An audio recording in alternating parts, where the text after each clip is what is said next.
Hello students, स्वागत है आप सभी का हमारे यूट्यूब चैनल स्टडी सर्कल 24 में। तो स्टूडेंट्स, आज के वीडियो में हम देखने वाले हैं कक्षा 8वीं आमाराइट परियोजना का पार्ट 2। इससे पहले हम पार्ट 1 में क्वेश्चन नंबर 10 तक का आंसर हम देख चुके थे, ठीक है। तो आज के वीडियो में उसके आगे का पूरा कंप्लीट आंसर प्रश्न क्रमांक 11 से लेकर 16 तक का उत्तर देखने वाले हैं, ठीक है। तो चलिए देखते हैं। इससे पहले यदि आप हमारे चैनल पर पहली बार विजिट कर रहे हैं तो आप हमारे चैनल को लाइक एवं सब्सक्राइब कर लीजिए, साथ ही बेल आइकन का बटन भी जरूर प्रेस कर लें, जिससे कि आपके जितनी भी पढ़ाई से संबंधित जो भी वीडियो हम अपडेट करते हैं, कैरियर से संबंधित वीडियो अपडेट करते हैं, तो उसकी जानकारी और नोटिफिकेशन आपको मिल सके। तो चलिए हम यहाँ पास देखेंगे सबसे पहले कि प्रश्न नंबर 11 में आपको क्या बताया गया है। देख सकते हैं आप, प्रश्न है कागज एवं गत्ता का उपयोग कर निम्नलिखित आकृतियों का क्षेत्रफल एवं आयतन निकालें सेंटीमीटर में, ठीक है। तो आपको क्या करना है, कागज या फिर गत्ते का उपयोग करके इसका क्षेत्रफल निकालना है, आयतन भी निकालना है साथ में। तो देखिए, सबसे पहले हम लेते हैं आकृति घनाभ। तो घनाभ पहले क्रमांक डालिए, आकृति का नाम, लंबाई, चौड़ाई, त्रिज्या या ऊंचाई, फिर संपूर्ण क्षेत्रफल और आयतन। इस प्रकार से सभी के लिए पांचों आकृति के नाम के लिए आपको ऐसा कॉलम बनाना है, ठीक है। अब आकृति का नाम क्या होगा, घनाभ। लंबाई क्या होगी उसकी, लंबाई लीजिए आप 6 सेंटीमीटर, चौड़ाई 4 सेंटीमीटर, त्रिज्या उसका यानी ऊंचाई 2 सेंटीमीटर, संपूर्ण क्षेत्रफल कितना हो जाएगा, इसको आप गुणा करके निकालेंगे, उसका फॉर्मूला होता है, ठीक है, लंबाई गुणित चौड़ाई, ठीक है, और ऊंचाई। तो इस प्रकार से आप संपूर्ण क्षेत्रफल निकालेंगे। इसका सूत्र क्या हो जाएगा, L into B, B into H और H इंटू एल, ठीक है। तीनों को प्लस कर देना है, तो इसका आंसर कितना आएगा 88 यानी 88 वर्ग सेंटीमीटर। और इसका अगर आयतन निकालेंगे आप, लंबाई गुणित चौड़ाई गुणित ऊंचाई, तो 48 घन सेंटीमीटर आएगा।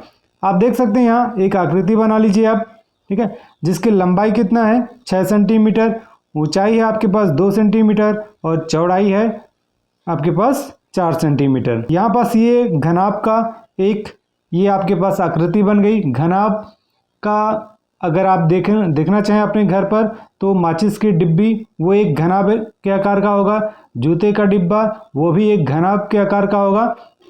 इस प्रकार से आप बना भी सकते हैं, ठीक है। तो देख सकते हैं इसका क्षेत्रफल ज्ञात करने के लिए हमें 6 आयताकार कागज या गत्ते का टुकड़ा लेना पड़ेगा, क्योंकि घनाभ में 6 आयताकार फलकें होती हैं। सभी कागज के टुकड़े को इस प्रकार हमने काट लिया ताकि वे घनाभ के सभी 6 फलकों को ठीक बराबर पूरी तरह एक दूसरे को ढक सकें। अब इन कागज के क्षेत्रफल को निकालकर योग करने से हमें घनाभ का क्षेत्रफल अर्थात संपूर्ण पृष्ठ प्राप्त हो जाएगा। घनाभ के सम्मुख फलक के आकार 6/2 यानी यहाँ से आप निकाल सकते हैं 6 गुणे 2 सेंटीमीटर। इसी प्रकार 6 गुणे 2 के 2 समान कागज के टुकड़े लेना होगा आपको, और घनाभ के नीचे और ऊपर की आकार यानी 6x4, ठीक है, सेंटीमीटर माप की है।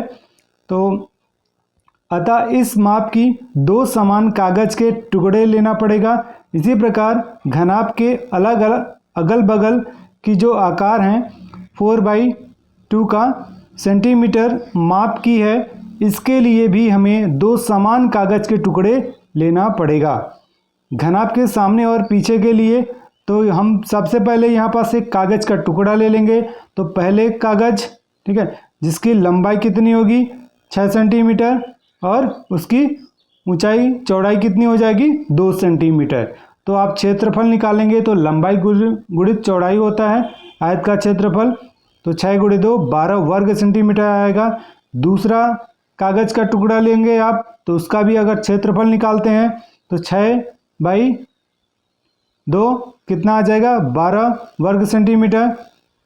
इसी प्रकार से अब घनाभ के नीचे और ऊपर के लिए 6 गुणे 4 के 2 कागज के टुकड़े लेते हैं। तो तीसरा कागज अगर आप लेंगे तो इसकी लंबाई 6 और इसका एक प्रकार से जो ऊंचाई होगा, चौड़ाई वो 4 सेंटीमीटर आ जाएगा।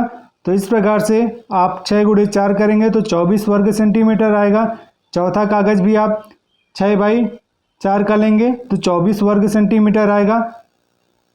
इसी प्रकार अगल बगल के दीवारों के लिए 2 कागज़ के टुकड़े लेते हैं जो अगल बगल के दीवारों को ठीक पूरी तरह से ढक सके। तो ये 5वां कागज़ होगा जिसकी लंबाई 4 सेंटीमीटर और चौड़ाई 2 सेंटीमीटर होगी। तो 4 गुणे 2 8 वर्ग सेंटीमीटर होगा।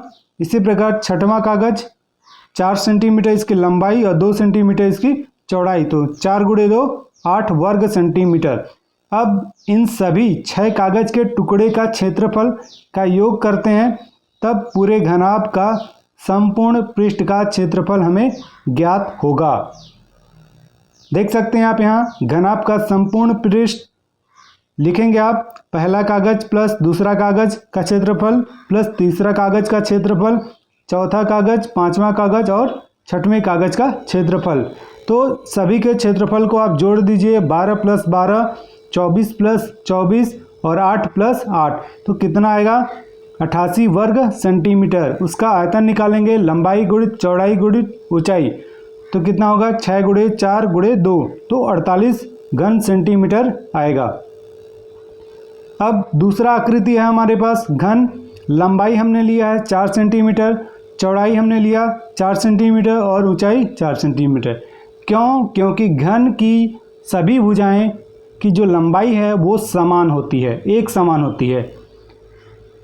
इस प्रकार क्षेत्रफल पृष्ठ कितना हो जाएगा 32 वर्ग सेंटीमीटर, उसके सूत्र के सहायता से हम निकालेंगे, और आयतन होगा 64 घन सेंटीमीटर।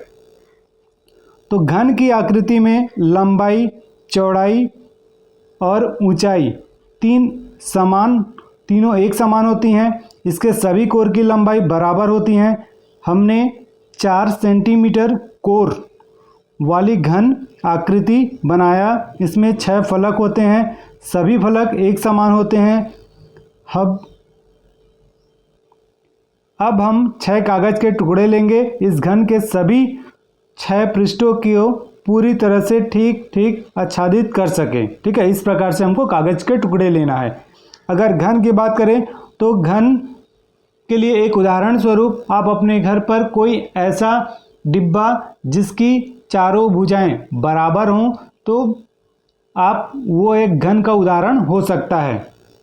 ठीक है, तो देखिए पहला कागज़ का टुकड़ा 4 सेंटीमीटर इसकी लंबाई भी होगी और ऊंचाई भी यानी चौड़ाई भी 4 सेंटीमीटर। तो क्षेत्रफल निकालेंगे तो 4 गुणे 4 16 वर्ग सेंटीमीटर आएगा।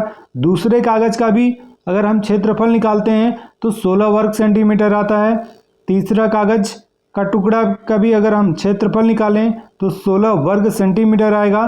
चौथे कागज़ का भी सेंटीमीटर कितना आएगा क्षेत्रफल 16 वर्ग सेंटीमीटर। इसी प्रकार से 5वें और 6वें कागज़ के क्षेत्रफल भी 16 वर्ग सेंटीमीटर होगा। तो इसी प्रकार समस्त कागज़ की टुकड़े का क्षेत्रफलों को योग करते हैं, इससे पूरे घन का संपूर्ण पृष्ठ प्राप्त होता है। इस प्रकार देख लीजिए घन का संपूर्ण पृष्ठ का क्षेत्रफल निकालेंगे तो 16 प्लस 16 प्लस 16 प्लस 16 प्लस 16 और प्लस 16, तो सबको जोड़ देंगे तो कितना आएगा 96 वर्ग सेंटीमीटर, यानी 96 स्क्वायर सेंटीमीटर। तो घन का आयतन क्या होगा लंबाई गुणित चौड़ाई गुणित ऊंचाई। तो यहाँ से यानी आप यह भी लिख सकते हैं ए का क्यूब भी लिख सकते हैं। ठीक है, जो उसका सूत्र होता है किसी भी एक साइड का आप उसका घन निकाल दीजिए तो आपके पास कितना आएगा 64 घन सेंटीमीटर।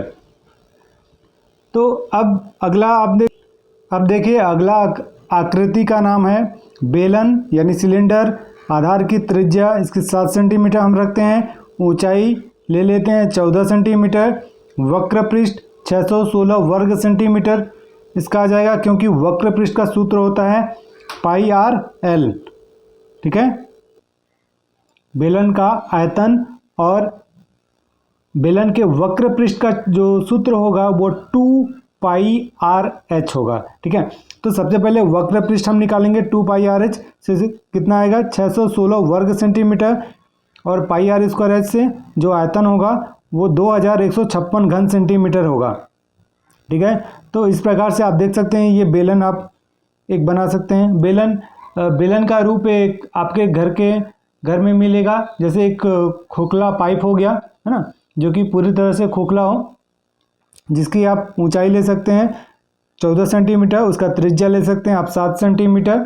ठीक है, और हमें इसका वक्र पृष्ठ ज्ञात करने के लिए कागज को इस प्रकार काटे कि इसके बेलनाकार क्षेत्र में पूरी तरह लिपट कर ढक सके। आपको क्या करना है, कागज को इस प्रकार से काटना है कि जो आप पाइप लेंगे, बेलनाकार वस्तु लेंगे, तो उसको पूरी तरह से ढक सके। ठीक है, तो फिर इस कागज को खोलने से यह आयताकार होगी, जिससे कि अगर हम उसको खोल दें तो वो कैसा दिखाई देगा, आयताकार, और इस आयताकार कागज का क्षेत्रफल ही बेलन का वक्र पृष्ठ कहलाता है।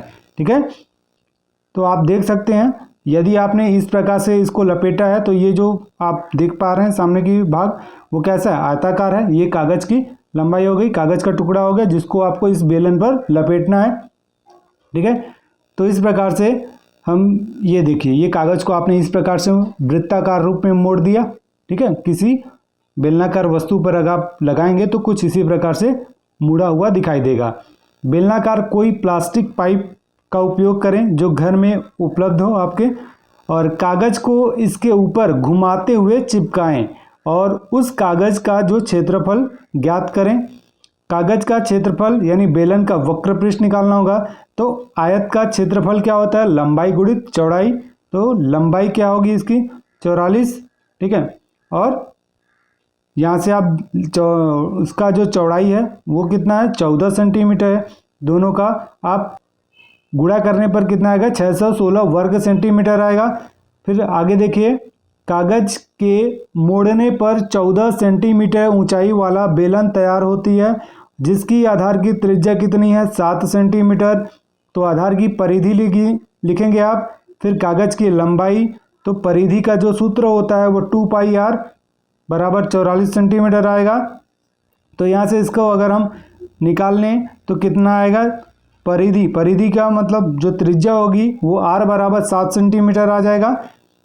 इस प्रकार बेलन का आयतन निकालना है। बेलन का आयतन बराबर बेलनाकार पात्र की धारिता, आधार का क्षेत्रफल गुणे ऊंचाई, आधार वृत्ताकार होती है, और अतः वृत्त का जो क्षेत्रफल है और गुणे ऊंचाई, तो वृत्त का क्षेत्रफल का जो सूत्र है πr² और ऊंचाई h। पाई का मान आप लिखेंगे 22/7, r यानी त्रिज्या 7 हो जाएगा, उसका वर्ग कर दीजिए, ऊंचाई है 14 सेंटीमीटर। ठीक है, तो यहाँ से ये दोनों भाग दे दीजिए, 7 से 7 कट जाएगा, 22 गुणे 7 गुणे 14 बचेगा। तो यहाँ से आप उसका गुणा करने पर आपके पास कितना आएगा 2156 घन सेंटीमीटर क्यूब सेंटीमीटर आएगा। तो इसे आप नोट कर लीजिए वीडियो को पॉज करके। अब आगे देखिए, अगली आकृति का नाम है शंकु। तिर्यक ऊंचाई उसकी L लेते हैं जो कि 8 सेंटीमीटर है। शंकु की ऊंचाई H 6 सेंटीमीटर, और शंकु की जो त्रिज्या है वो 4 सेंटीमीटर। वक्र पृष्ठ का जो सूत्र होता है वो πrl होता है, और आयतन होता है 1/3 πr² h। तो यहाँ से 32 वर्ग सेंटीमीटर और 32 पाई घन सेंटीमीटर आएगा। ये देख सकते हैं आप, ये एक शंकु का चित्र बना हुआ है। ठीक है, जिसका आधार कैसा है, वृत्ताकार, और ये एक जोकर बर्थडे कैप जो होता है ना, जो जन्मदिन के समय पे जो कैप लगाया जाता है वो शंकु के आकार का होता है। तो इस प्रकार से एक ऐसे शंकु का मॉडल कागज को मोड़कर बनाया जाता है, जिसके आधार की त्रिज्या कितनी है 4 सेंटीमीटर, ऊंचाई 6 सेंटीमीटर, और लेटेंट है जो हाइट है यानी आपका तिर्यक ऊंचाई वो कितना है 8 सेंटीमीटर। शंकु का वक्र पृष्ठ कितना है πrl। पाई का मान आप 22/7 नहीं रखेंगे, सीधा r का मान रखिए और l का मान, तो 8 चौका 32 पाई वर्ग सेंटीमीटर आएगा। फिर शंकु का आयतन निकालेंगे तो इसी प्रकार से आपके पास 32 घन सेंटीमीटर आएगा। फिर इसके बाद अगली आकृति का नाम गोला का कोई वस्तु जैसे टेनिस बॉल। इसका त्रिज्या कितना लेते हैं हम, 4 सेंटीमीटर। गोले का संपूर्ण पृष्ठ आप निकालेंगे तो 4πr² यानी 64 पाई सेंटीमीटर आएगा, है ना, वर्ग सेंटीमीटर। गोले का आयतन निकालेंगे तो कितना आएगा, 256/3 पाई वर्ग पाई घन सेंटीमीटर आएगा, यानी क्यूब सेंटीमीटर। इस प्रकार से आप आकृति बना लीजिए, एक गोलाकार आकृति। एक ऐसे गोलाकार पात्र लेते हैं जिसकी त्रिज्या r बराबर 4 सेंटीमीटर, गोले का संपूर्ण पृष्ठ 4πr²। फिर इसके बाद आप लिख सकते हैं r का मान 4 का स्क्वायर कर दीजिए तो कितना आएगा आपके पास, 64 पाई वर्ग सेंटीमीटर। आयतन निकालेंगे तो आयतन आपके पास आ जाएगा 256/3 पाई घन सेंटीमीटर, क्यूब सेंटीमीटर। ठीक है, ये आपके पास इसका आंसर कंप्लीट हो गया। अब चलिए अगले प्रश्न की तरफ बढ़ते हैं। डियर स्टूडेंट्स, इस वीडियो को ज़्यादा से ज़्यादा अपने दोस्तों को भी शेयर कीजिए। ये वीडियो आप लोगों के लिए पूरी तरह से हेल्प के लिए बनाया गया है, और यदि आपको इससे कोई डाउट होता है, किसी क्वेश्चन में परेशानी होती है, तो आप हमें इस वीडियो के कमेंट बॉक्स में कमेंट कर आप हमसे पूछ सकते हैं, या फिर आप हमारे अधिक जानकारी के लिए आप हमारे टेलीग्राम चैनल या फिर व्हाट्सएप ग्रुप को ज्वाइन कर सकते हैं, जिसका लिंक आपको इस वीडियो के डिस्क्रिप्शन बॉक्स में मिलेगा। ठीक है, और बिल्कुल अपने जो पढ़ाई से संबंधित लेटेस्ट अपडेट पाने के लिए आप हमारे चैनल के साथ बने रहें, और यदि अभी तक हमारे चैनल को सब्सक्राइब नहीं किया आपने तो सब्सक्राइब कर लीजिए, और साथ ही बेल आइकन का बटन जरूर प्रेस करें। ठीक है, तो चलिए अगला प्रश्न आप देखेंगे। कोरोना के प्रारंभिक हल्के लक्षण के मरीजों को होम आइसोलेशन में क्या क्या सावधानियां रखनी चाहिए। एक महत्वपूर्ण सूचना आप लोगों के लिए और है कि इसका ये जो आमाराइट परियोजना है उसका नंबर आपका जो वार्षिक परीक्षा है उसमें जोड़ा जाएगा, इसलिए आपको इस परियोजना को बहुत ही अच्छे तरीके से बनाना है, बहुत ही सुंदर और आकर्षक बनाना है। इसका फ्रंट पेज कैसे बनेगा, सामने का जो पेज लगाएंगे आप, वो किस प्रकार से बनाना है, उसके लिए भी हमने एक अलग से वीडियो बना दिया है, तो आप उसे भी देख लें। यदि आपको प्रिंट आउट सेम वैसा ही अपने नाम का चाहिए तो आप हमें व्हाट्सएप ग्रुप के माध्यम से मैसेज कर सकते हैं, वो आपको आपके नाम का फ्रंट पेज PDF मिल जाएगा। ठीक है, तो चलिए देखिए यहाँ पास क्या क्या सावधानियां रखना है। पहला, परिवार के किसी भी सदस्य या बाहर के व्यक्ति के संपर्क में नहीं आना चाहिए। दूसरा, कमरे को समय समय पर डिटॉल से साफ करना चाहिए। ठीक है। तीसरा, गर्म पानी का भाप लेना चाहिए। भोजन सामग्री पैकेट में प्राप्त करना चाहिए। घर के सभी सदस्यों द्वारा हैंड सैनिटाइजर का प्रयोग करना चाहिए। मरीज को ताज़ा भोजन एवं विटामिन C युक्त भोज्य पदार्थों का सेवन करना चाहिए। अगला देखिए, प्रश्न 14 नंबर का प्रश्न है, कोरोना के गंभीर लक्षण दिखने पर क्या क्या उपाय किया जाना चाहिए। इसका उत्तर लिखेंगे आप, गंभीर लक्षण उपाय, है ना, गंभीर लक्षण पर उपाय क्या क्या हो सकता है। पहला होगा, रोगी को जल्द ही नज़दीकी स्वास्थ्य केंद्र से संपर्क करके जांच कराना है, और घर के अन्य सदस्यों से दूरियां बनाकर रहना चाहिए। समय समय पर ऑक्सीमीटर से ऑक्सीजन स्तर की जांच करनी चाहिए। ऑक्सीजन स्तर कम होने से ऑक्सीजन गैस सिलेंडर का प्रयोग करना चाहिए, और डॉक्टर से सलाह भी लेनी चाहिए। इम्यूनिटी बढ़ाने वाली दवा का प्रयोग करना चाहिए।